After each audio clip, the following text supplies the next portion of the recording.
안녕하세요. 플랫폼 기업의 규제 대응 전략과 정책 변동을 연구한 경희대학교 도비스 프리조입니다.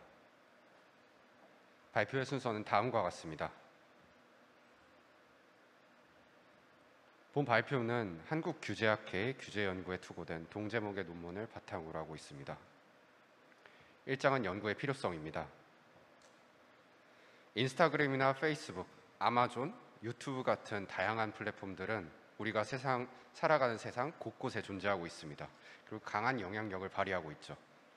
플랫폼 기업이 세상에 나온 지는 빠르면 5년, 길게는 한 10년쯤 되었지만 이들 기업에 대한 규제는 최근까지 이루어지지 않고 있었습니다. 근래 들어서 플랫폼 규제가 본격적으로 논의되고 있는 실정입니다. 그렇다면 어떤 요인들이 플랫폼 기업의 규제 논의를 늦춰왔을까요? 그리고 이들은 어떤 맥락 속에서 만들어지는 걸까요? 이에 대한 답을 찾아가고자 합니다. 2장은 선행 연구 분석입니다. 플랫폼 기업은 생산자와 소비자를 연결하여 가치를 창출합니다. 기존 기업들은 생산자 입장에서 소비자에게 접근을 했지만 플랫폼 기업은 생산자와 소비자를 모두 자신의 운동장으로 끌어들입니다.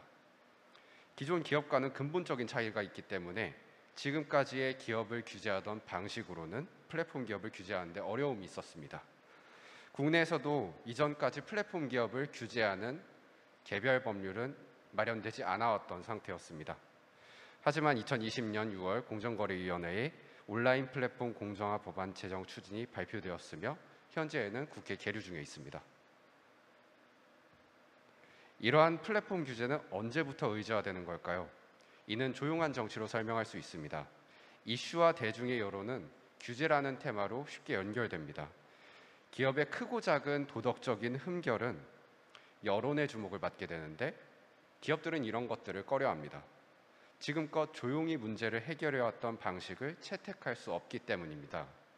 그렇게 되면 이런 이슈들은 의회나 공청회 같은 공개적인 장소에서 다뤄지게 됩니다. 조용한 정치가 불가능해지는 겁니다. 그리고는 본격적인 규제 논의가 의제화되고 형성되기 시작합니다. 물론 모든 이슈가 대중의 관심을 끌지는 않습니다.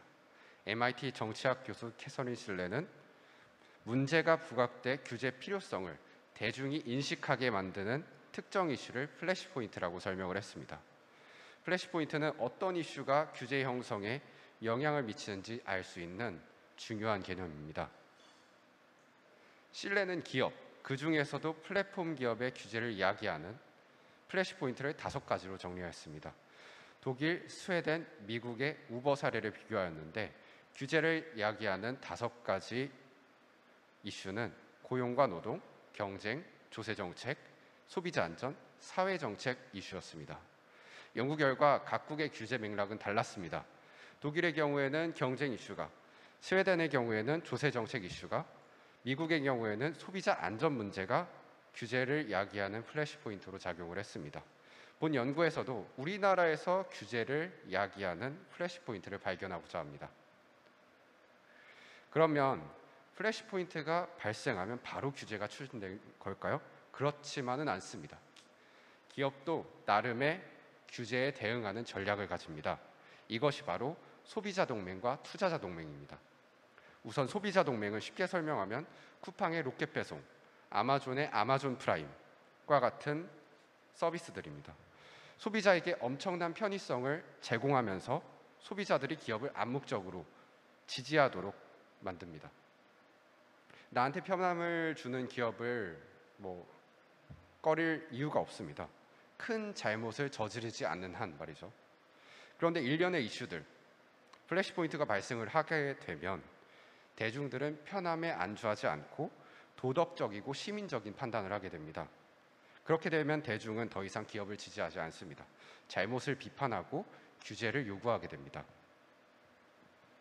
동맹의 2번째 축은 투자자 동맹입니다. 투자자들은 플랫폼 기업이 독과점을 이룩해서 수익을 창출하기 시작할 때까지 참을성 있게 기업의 투자를 이어갑니다.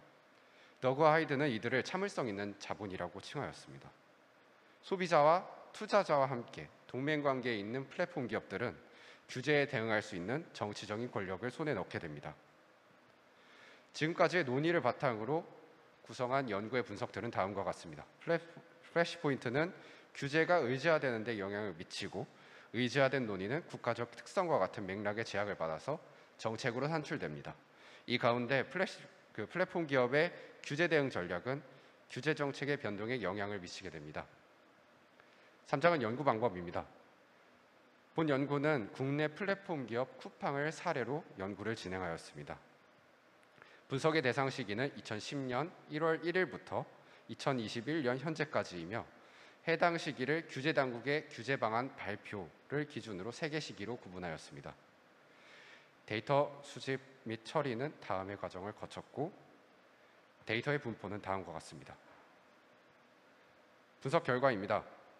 빈도 분석 결과 각 시기별 특징이 나타난 것들을 볼 수가 있습니다.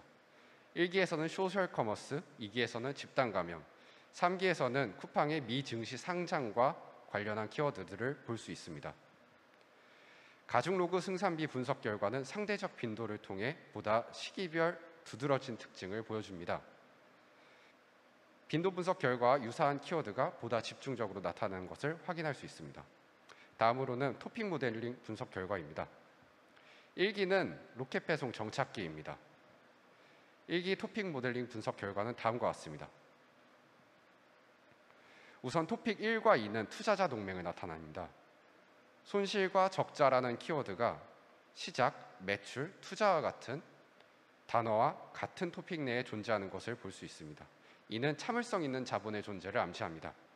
다른 키워드 또한 투자자들의 지지를 나타내고 있고 실제로 쿠팡은 소프트뱅크와 블랙록과 같은 해외의 거대 자본의 투자를 아낌없이 받아왔습니다.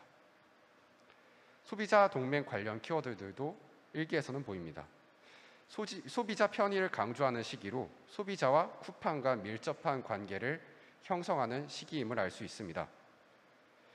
이 시기에는 경쟁 상황이라는 플래시 포인트가 나타나긴 했지만 우버와 택시 노조 간 갈등과 같이 산업 간 경쟁이 아니라 소셜 커머스 기업 간 경쟁 구도였기 때문에 여론의 반발로 이어지지는 않았습니다.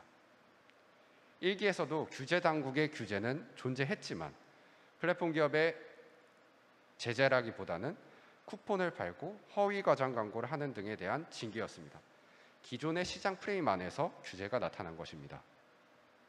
정리를 하자면 1기에서는 고용노동 문제나 소비자 안전 문제가 나타나지 않았고 전체 9개의 토픽 중 6개 토픽에서 소비자 투자자 동맹이 발견되었으며 이는 1기가 강력한 동맹 관계를 구축하는 시기라는 점을 함의합니다. 또한 규제 정책의 필요성이 부각될 만한 플래시 포인트는 나타나지 않았습니다. 2기는 조용한 정치의 종식 시기입니다. 2기의 토픽 모델링 분석 결과입니다. 2기에서는 고용노동 문제가 등장합니다. 물류센터의 노동 환경을 지적하는 표현들이 출현하죠. 물류센터 집단 감염 문제도 마찬가지로 주요 토픽으로 등장하게 됩니다. 우리는 일찍이 이태원 집단 감염이나 신천지 집단 감염이 대중들의 안전 문제로 직결되는 사례를 접했습니다. 쿠팡 물류센터 집단 감염도 마찬가지로 대중의 관심을 한 몸에 받으며 조용한 정치가 점점 막을 내려가는 데 영향을 줍니다. 2기는 약화된 소비자 투자자 동맹이 나타나는 시기입니다. 1기에서 6가지 토픽을 차지했던 동맹 관계는 각각 1개의 토픽으로 축소된 것을 볼 수 있습니다. 이는 물류센터 집단 감염, 고용노동 문제 사건 등이 대중의 정체성을 시민적 정체성으로 변화시킨 결과로 볼 수 있습니다. 정리하자면 소비자 동맹은 축소되었고 고용노동 문제와 같은 새로운 플래시 포인트가 등장을 했습니다. 물류센터 집단 감염 등 이슈로 조용한 정치는 막을 내리게 되고 고용노동 문제가 대중의 관심사로 부상하게 됩니다. 3기는 플랫폼 규제 법안이 추진되는 시기입니다. 3기는 쿠팡이 상장 이전의 몸값을 높이기 위해 사업을 확장해 나가는 시기입니다. 이 시기에는 참을성 있게 기다리던 투자자들이 기업 상장으로 인해서 투자 이익을 실현할 수 있게 되는 시기입니다. 토픽 분석 결과도 이러한 흐름을 보여줍니다. 심지어 분기별 갑질, 불공정 거래 키워드의 출현 빈도 그래프인데 3기에 이르러서는 가파르게 증가하고 있는 것을 볼 수가 있습니다. 고용노동 문제도 3기에서 크게 나타나는데 택배, 천문회, 산재 대책과 더불어 공정거래위원회, 의원, 국회 등 규제기관과 입법기관이 두드러지게 나타납니다. 조용한 정치는 막을 내리고 규제당국과 입법기관 모두가 규제를 추진하는 시기입니다.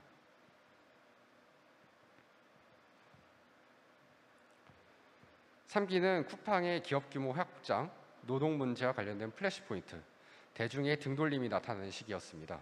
이러한 변화는 규제당국, 더 나아가 입법기관의 규제안 발의에도 영향을 미쳤습니다. 결론 및 시사점입니다.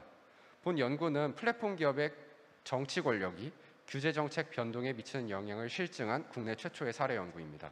연구에는 첫째, 선행 이론을 도입해 플랫폼과 소비자, 투자자 간의 동맹을 발견했다는 점입니다. 한국에서 플랫폼 기업은 편의성과 투자 가치를 바탕으로 소비자, 투자자 동맹을 확립해 자신을 겨냥한 규제의 완화와 새로운 규제가 만들어지는 것을 지연하는 데 영향을 미쳤습니다. 한국에서는 고용노동 문제가 중요한 플래시포인트로 작용한 반면 사회정책이나 조세정책은 플래시포인트로 나타나지 않았습니다. 스웨덴과 같은 선진 복지국가는 다른 국가적인 맥락이 작용했습니다. 또한 코로나 집단 감염이나 물류센터 화재 사건 등 기업의 중대한 과실은 플래시포인트와 결합해 기업을 향한 비난 여론이 확산되는 트리거가 되었습니다. 본 연구의 시사점은 다음과 같습니다. 플래시포인트는 그 특성상 갑작스러운 규제의 요구로 이어질 수가 있기 때문에 숙의되지 않은 규제가 도입되는 부작용을 야기할 수 있습니다. 이를 방지하기 위해서 규제를 점진적으로 논의할 수 있는 대화의 장을 열어야 합니다. 둘째, 한국적 맥락에서는 플랫폼 규제에 있어 고용노동 문제가 중요한 플래시포인트로 작용을 했습니다. 플랫폼 기업은 한국적 맥락에서 민감한 고용노동 문제에 대한 리스크를 관리해야 합니다. 그리고 기업 과실은 플래시포인트로 이어질 수가 있기 때문에 기업이 과실을 낸 이후에 대처에 있어서 신속하고 책임감 있는 자세를 보여야 할 것입니다. 셋째, 소비자들은 규제정책 변동의 주요 행위자이지만 개별 소비자들은 플래시포인트를 인식하는 데 한계가 있습니다. 소비자들을 대변하는 시민단체는 플랫폼 기업의 이슈와 사회 문제를 조명하는 데 노력을 경주해야 될 것입니다. 본 연구의 한계점은 다음과 같습니다. 지금까지 발표를 진행한 경희대학교 도비스프리 김주상입니다. 감사합니다.